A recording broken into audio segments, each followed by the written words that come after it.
কোরআনের রাষ্ট্র প্রতিষ্ঠা হলে অনেক লাভ, কিন্তু আজকে শুনবো কয়টার কথা? জোরে বলেন।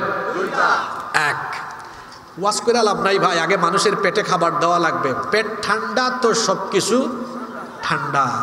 কোরআনের রাষ্ট্র যদি প্রতিষ্ঠা হয়, এই দেশে খাবারের অভাবে কোনো মানুষ মারা যাবে না, দারিদ্রতা বলতে কোনো জিনিস সমাজে থাকবে না, অভাব অনটন থাকবে না। আপনি বলবেন হুজুর আপনি কি গলাবাজি চাপাবাজি করে গেলেন? না, আমি আপনাকে বুঝাইয়া যাব কিভাবে দারিদ্রতা দূর হবে। আল্লাহ তাআলা সূরা হজের মধ্যে বলেছেন, আল্লাযীনা ইম্মাক্কান্নাহুম ফিল আরদি আকামুস সালাতা ওয়া আতাউজ যাকাতা ওয়া আমারু বিল মা'রুফি ওয়া নাহাউ আনিল মুনকার। আমি যদি মুমিনদেরকে ক্ষমতা দেই তাহলে এক নম্বরে তারা সালাত কায়েম করবে, দুই নম্বরে তারা যাকাত আদায় করবে। জোরে বলেন তো কি আদায় করবে? সবাই বলেন, আবার বলেন। যাকাত শব্দটির সাথে আমরা পরিচিত, কিন্তু রসুল যে সিস্টেমের যাকাত আদায় করতে বলেছেন, আল্লাহ যে সিস্টেমের যাকাত আদায় করতে বলেছেন, এটার সাথে আমরা বেশিরভাগ মানুষ পরিচিত নই। কারণ আমাদের দেশে যাকাত মানেই মানুষ মনে করে যে ঈদের আগে যাকাতের কিছু শাড়ি লুঙ্গি আনবো কিনে। যাকাতের শাড়ি লুঙ্গি মানে কি? যেটা একবারের বেশি দুইবার পরা যায় না, এগুলো দিয়ে গরিব মানুষের সাথে তামাশা করে।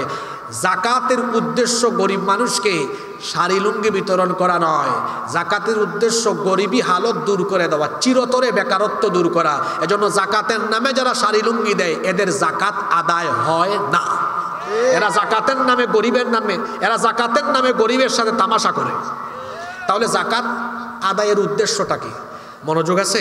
যাকাত আদায়ের উদ্দেশ্য হলো সমাজে কোনো বেকার থাকবে, কারো ঘরে অভাব থাকবে। এবার শুনেন যাকাতের সিস্টেমটা কেমন।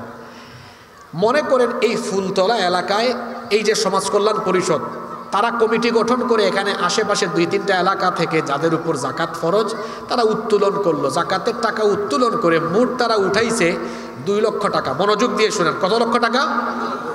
এই 2 লক্ষ টাকা আপনি জন প্রতি 500 করে দিলে 400 জন গরিব মানুষকে দিতে পারবেন। কতজন? 400 জনকে 500 টাকা করে দিলে কত লক্ষ টাকা হয়? কিন্তু আপনারা বলেন তো, এই যে 2 লক্ষ টাকা জন প্রতি 500 করে বন্টন করলেন, এতে করে কি এই 400 জন মানুষের গরিবী হালত দূর হয়ে যাবে? এক বেলা খাবে, পরের বেলা আবার পেটে ক্ষুধাই থাকবে। কিন্তু আপনি 400 জনকে এই 2 লক্ষ টাকা 500 করে বন্টন না করে 3-4 জনকে দেন। একজন বিধবা মাকে আনেন, মা আপনার পরিবার চলে না, ধরেন একটা সেলাই মেশিন কিনে দিলাম, বলেন তো এই মহিলা সেলাই মেশিন দিয়ে কাজ করা আরম্ভ করলে তার পরিবার চলার ব্যবস্থা হবে কি হবে না? একজন ভাই 4-5 জন পরিবারের সদস্য চলতে পারে না, তার পরিবারে খাবার নাই, ভাইরে এদিকে আসো, ধরো একটা ভ্যান একটা অটো রিক্সা কিনে দিলাম, তার পরিবার চলার ব্যবস্থা হইল কি হইল না? আর একজনকে একটা ছোট্ট টঙের দোকান করে দিলেন। 2 লক্ষ টাকা জন প্রতি 500 করে না দিয়ে আপনি যদি এভাবে 3-4 জনকে দেন, এই 3-4 জন ব্যক্তির পরিবার চলার মতো ব্যবস্থা হবে কি হবে না? এই 3-4 জন মানুষ কি পরবর্তী বছর আর যাকাত খাওয়ার উপযুক্ত থাকবে? এটা দিলাম ফুলতলার 2-3টা এলাকা দিয়ে উদাহরণ। যদি আল্লাহর কোরআন পার্লামেন্টে ঢুকে যায়, আল্লাহ যেন ঢুকাইয়া দেন, বলেন আমিন। এই দেশে নতুন একটা মন্ত্রণালয় হবে, সেই মন্ত্রণালয়ের নাম হবে যাকাত মিনিস্ট্রি, যাকাত মন্ত্রণালয়। ইসলামী অর্থনীতিতে বিশেষজ্ঞ আলেম ওলামা মন্ত্রণালয়কে পরিচালনা করবেন। সারা দেশের মুসলমানদের সম্পদের হিসাব মন্ত্রণালয়ে জমা থাকবে। যাদের উপরে যাকাত আসে বছরের শেষে তাদের বাড়িতে চিঠি যাবে, চিঠি আপনার উপরে এত টাকা যাকাত আসছে, ফুলতলা অফিস আমাদের উপজেলা অফিসে গিয়ে যাকাতের টাকাটা জমা দিয়ে আসেন। সারা দেশ থেকে যাকাতের টাকা কালেকশন করা হবে। শুনতেছেন আপনারা? যাকাত নিয়ে আমার ব্যক্তিগত গবেষণা আছে, আর্টিকেলও আছে। আমি হিসাব করে দেখছি যাকাত সঠিকভাবে বাংলাদেশে আদায় করলে প্রচুর উত্তোলন করা যাবে। কিন্তু আমি একটা ছোটোখাটো উদাহরণ টানি এখানে।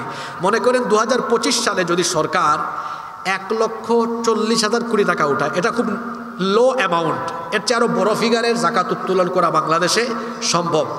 1,40,000 কোটি টাকা, বলেন কত? 1,00,000